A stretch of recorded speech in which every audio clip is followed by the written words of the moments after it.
Happy Sunday! Happy ka nga ba talaga?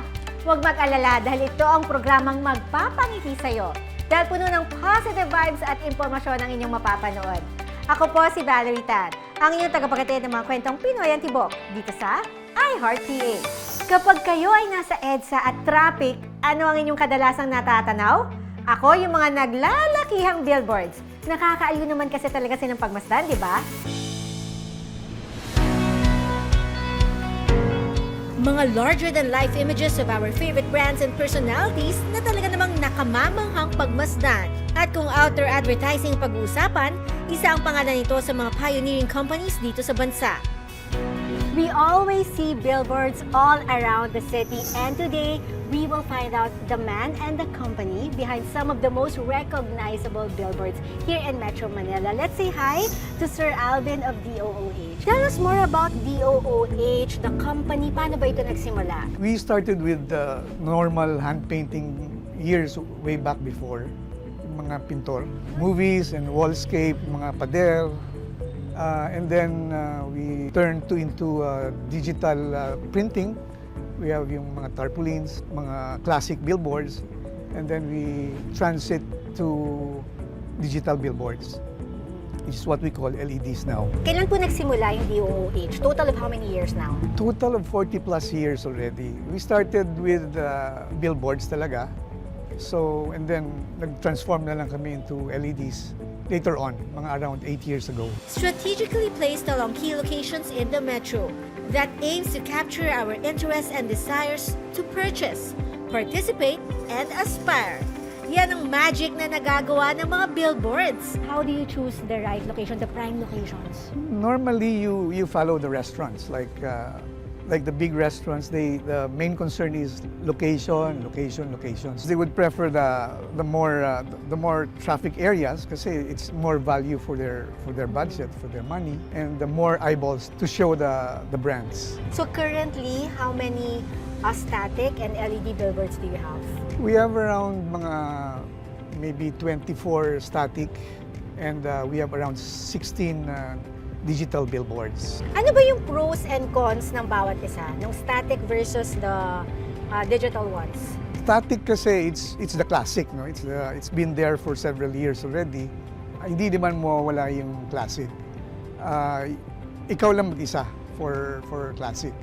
But for LEDs, you share it with other advertisers, so you get to have more contents, more attractive video contents. And even at daytime, you're always lighted. And especially sa gabi, mas nakaka-attract siya. Me as a passenger, no? As a passenger princess, also along yung mga streets, when I see yung digital, mas yung eyes ko doon, napupunta siya doon. Yes, because it's the movement of the screens, of the contents. And it's really very bright. So it's basically more entertaining than just a static design of the classic billboard.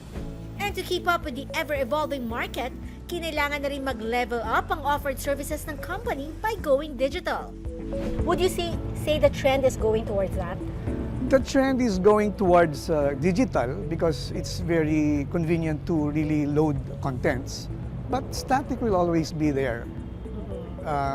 It's more convenient for LEDs kasi you just load it through internet. So wherever you are, besides Mindanao and Luzon, you could still load contents. So for companies out there, why do you think it's important for them to really invest in mga digital advertising, sa mga billboards? Digital billboards kasi you could maximize the space. So hindi sila nag-aagawan. Rather than isa lang, classic. So if it's really a good location, so normally a lot of advertisers will mag-aagawan sila for that one spot. In digital, you have to share it to a lot of advertisers, a lot of events, a lot of awareness programs. Billboards kasi it's part of the campaign. No? It should be support for your social media, for your TVs. So it's basically a whole strategy for advertising campaigns. So it's valuable na you have also billboards kasi the trend now is people are going out of their homes. So when you go out of your homes, you see a lot of billboards, you see a lot of entertainment, you see a lot of screens. Bukod sa pagiging modern, malaki rin ang naiaambag ng digital billboard sa usapin ng sustainability, gaya ng reduced resource consumption, lower waste generation, energy efficiency at reduced carbon footprint. Would you say it's also sustainable to have digital billboards versus the static ones? Is that something that you think? or Yes, agree on? sustainable because you could maintain the whole lifespan of the contract through LEDs, and you could also maintain the lights. It's more sustainable because yung tarp, after the expiry of the contract, it's kind of problema kasi it's all garbage, no? So digital kasi you could just change it It's frequently. easier, more It's efficient. more efficient Oo. and more convenient. Oo. Walang manual installations. At the end of the day, outdoor advertising like billboards is all about giving efficient and effective exposure to your brand and product.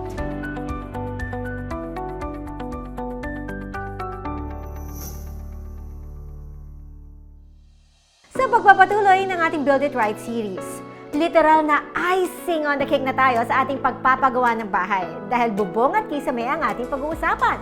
Kasama natin ang ating guest host at pambansang bayaw, June Sabayton.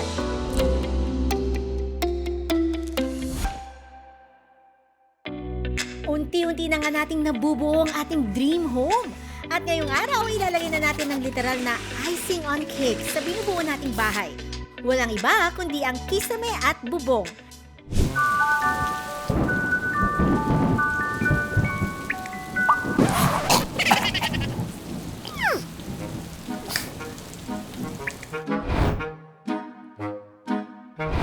Hassle naman, oh.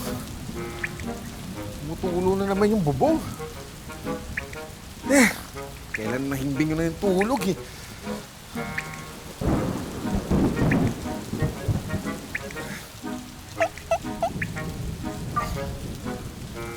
Ako, eh. Yan. Mayahay na naman ang buhay. Makakatulog na ako nito na mahimbing. Ayan, mga bayaw at hipag, ha? Good night. Sweet dreams. Mama chup-chup.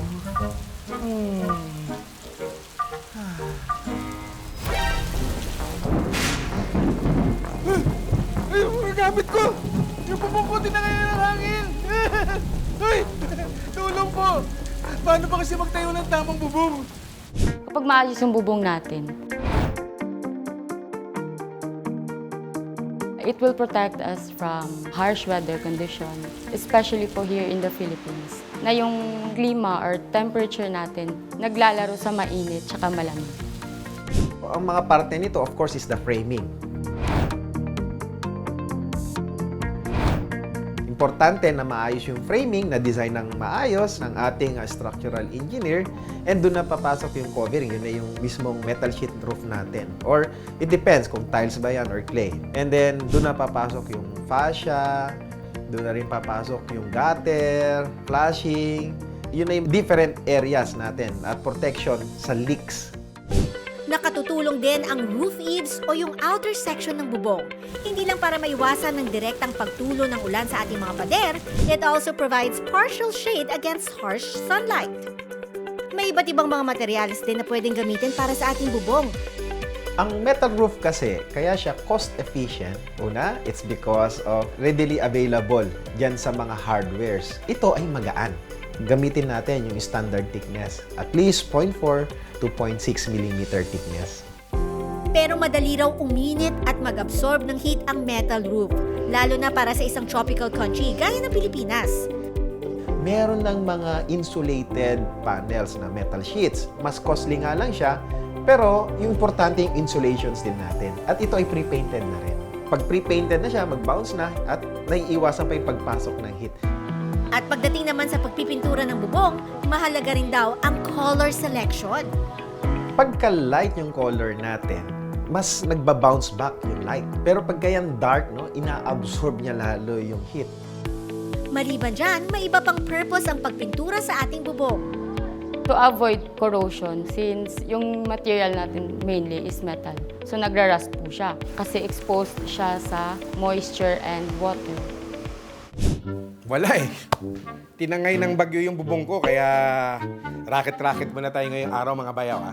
Para mas ma-explain natin yung pag-absorb ng heat, gamitin nating example itong redhead na ginagamit ng mga tito natin sa pag-iilaw sa shooting, no?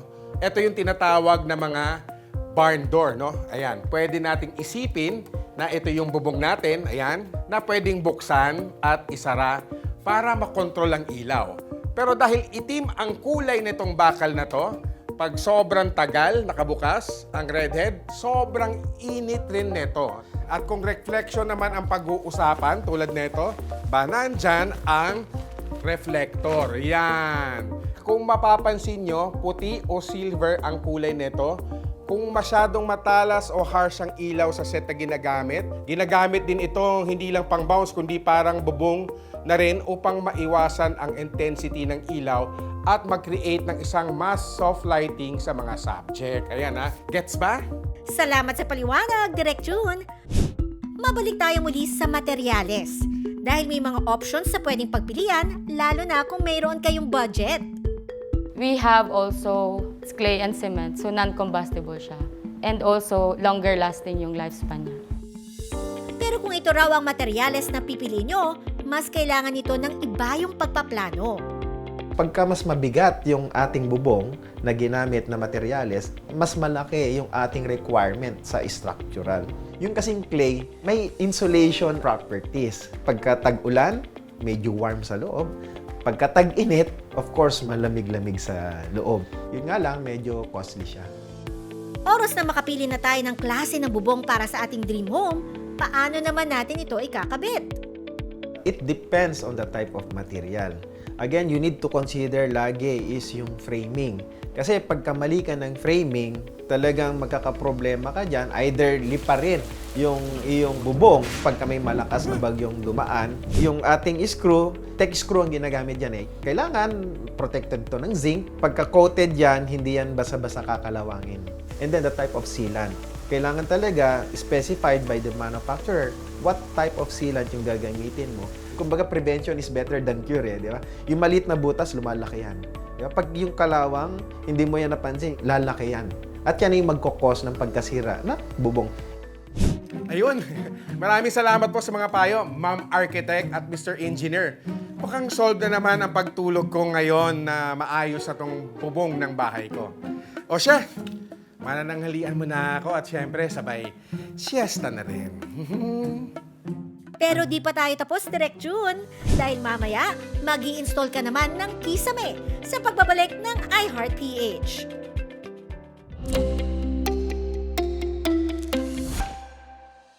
Paano nga ba magiging matibay at dekalidad ang ating mga bubungan at kisame? Ano ba ang payo ng ating mga eksperto dyan, Direk June?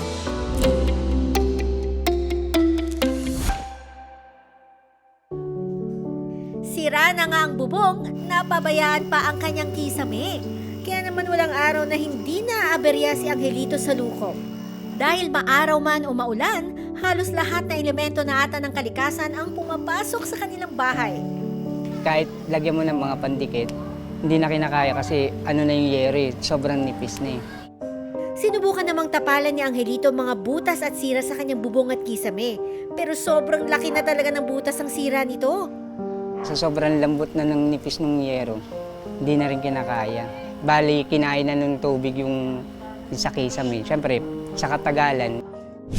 Lahat ng bahagi ng bahay ay may kanya-kanyang papel na ginagampanan para protektahan tayo at ang ating pamilya. At ang katandem ng ating bubong, walang iba kundi ang kisame. Ang kisame, no? Yan din is another layer of protection sa init. Kasi pagka wala kang kisame, imagine, no? Roof na yan kaagad. At pagpatak yan ng init, ay talaga namang ma-absorb kaagad yan sa loob ng bahay. Another thing is the noise, no? Reduction. Pagka umulan, dinig mo kaagad yung patak ng ulan, maingay, hindi ka komportable. Bukod sa added protection, napapaganda rin ng kisame ang overall aesthetic ng tahanan natin.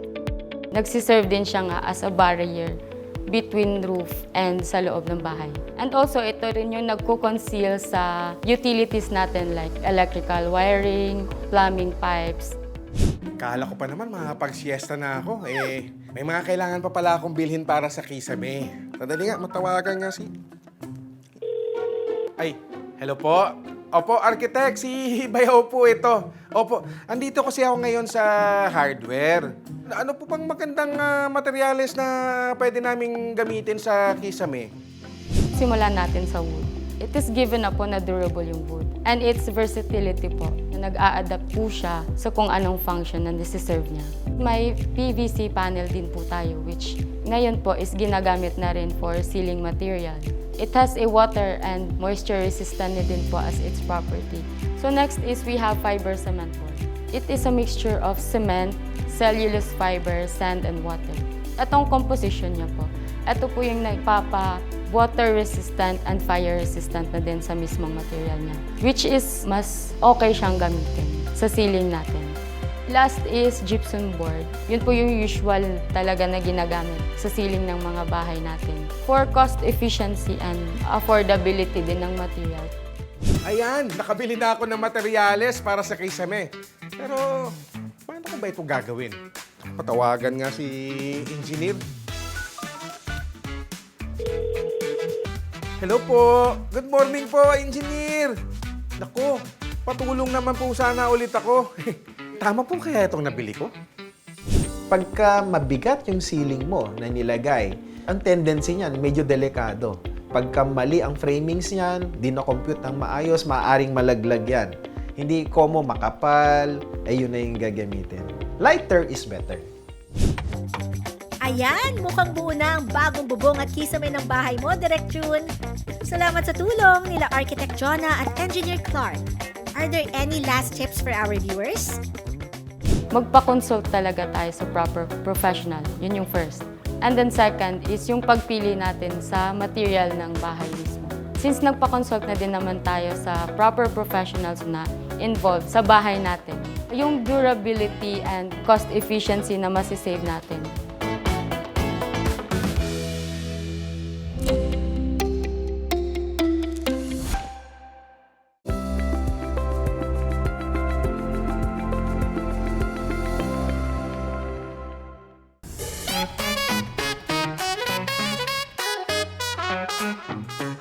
Sogo Food Restaurant is established to cater the menu in the hotel to the common people who would want to eat and not stay at the hotel. Hotel Sogo has this Sogo Food Restaurant in 4 branches: Malate, Buendia, Rojas Boulevard, and Santolan. Maraming guests ang nagbibigay ng suggestion na sana matikman nila kahit hindi kailangan mag-check-in. Kaya naisip ng management na magkaroon ng Sogo Food.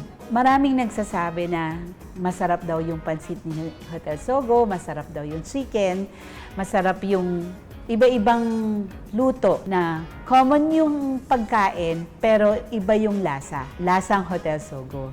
Signature yung crispy pata ni Hotel Sogo. Yung crispy pinakbet, favorite ko din yun. Meron din different kinds of sinigangs. Aside from that, may snack.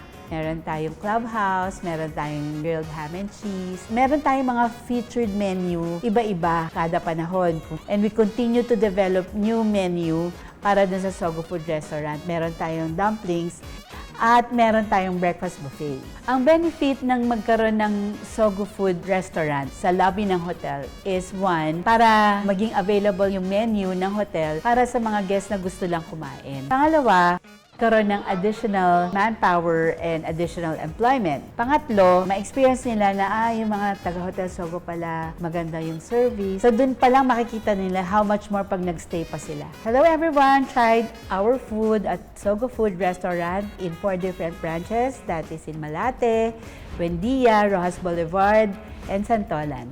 See you there! So clean, so good. Papalapit na ng papalapit ang Kapaskuhan. Nakapili ka na ba ng mga hamon para sa iyong Noche Buena? Tara, pasukin natin mismo kung saan ito ginagawa.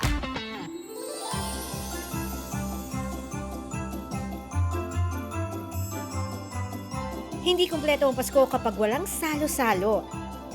At ang star ng Noche Buena ay ang manamis-namis at malinamnam na hamon. Andito tayo ngayon sa Laguna para alamin kung paano ginagawa ang Pinoy-made ham na ito na nagpapasarap ng ating Pasko.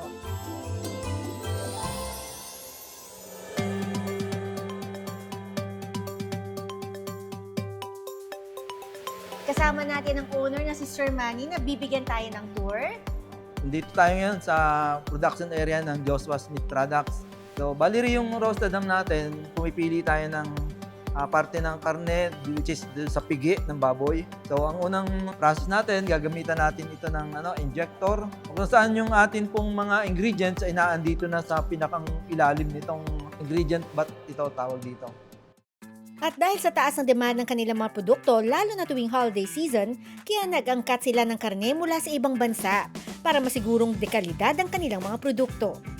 Gaano po ka-advance yung mga technology, yung mga machines nyo dito?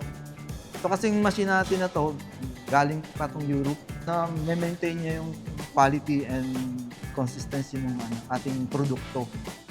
Bago namin yan talaga gamitin, nililinis namin yung buti, dinidisinfect namin yung area para wala talagang mga cross-contamination. Nakatutuwang isipin na mula sa halagang 2,000 pesos na natira mula sa regalo noon ng kanilang mga ninong at ninang sa kasal, nakakapag-produce na sila ngayon ng mahigit 30 klase ng processed meat products. Kabilang na ang longganisa, tocino at hotdog. Gaano katagal yung buong proseso ng paggawa ng ham?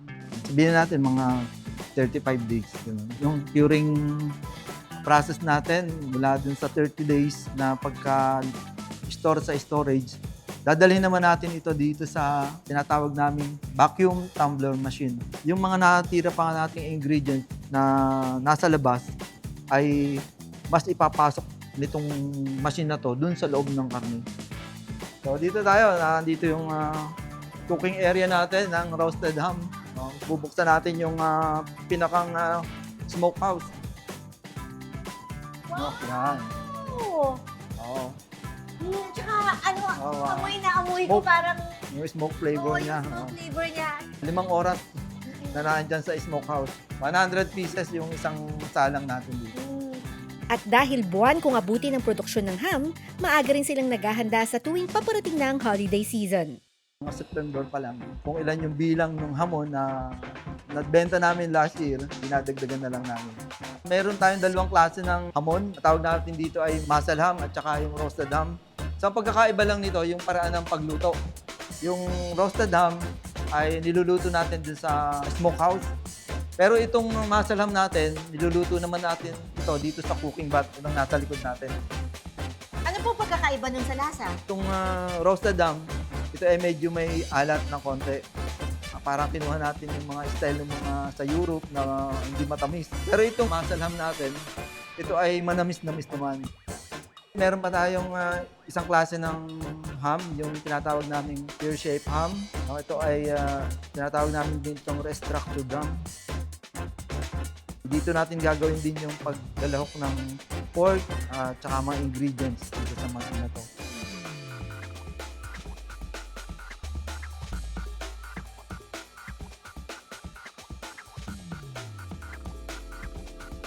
Ngayon, after nan, imomold din natin yan.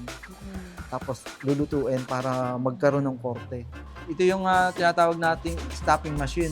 Kung saan sinisilid yung ating emulsion sa plastic.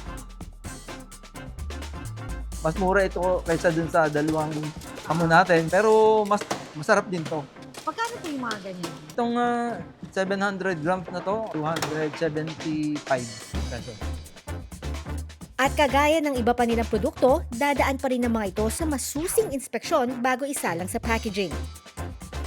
Ito, bago namin to. Premium smoked ham pork. Masarap talaga yan.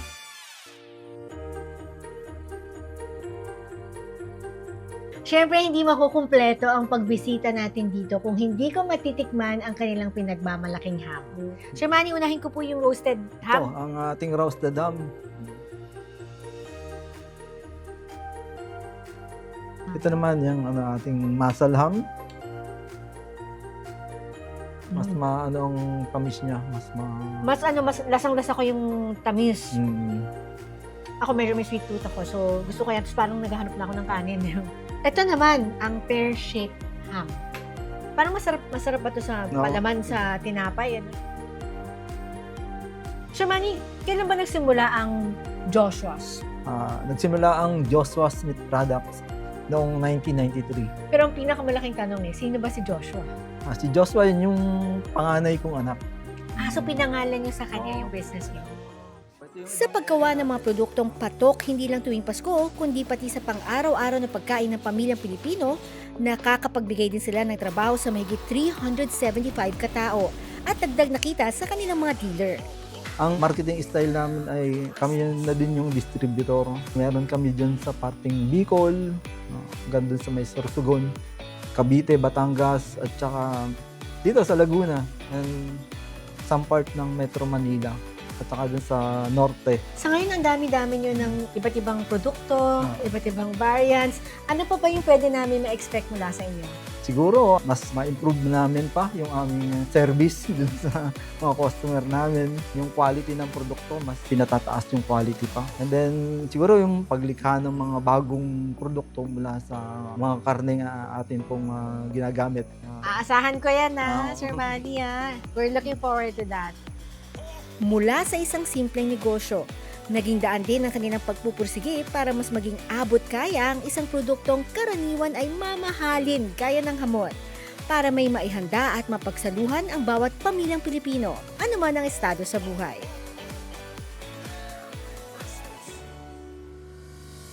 Ano, napangiti ka ba namin? O, di ba, kahit napakabilis ng oras dahil 30 minuto na naman ang lumipas. Nag-enjoy ba kayo sa aming episode ngayon? I-like mo na rin ang aming social media account for more of our stories.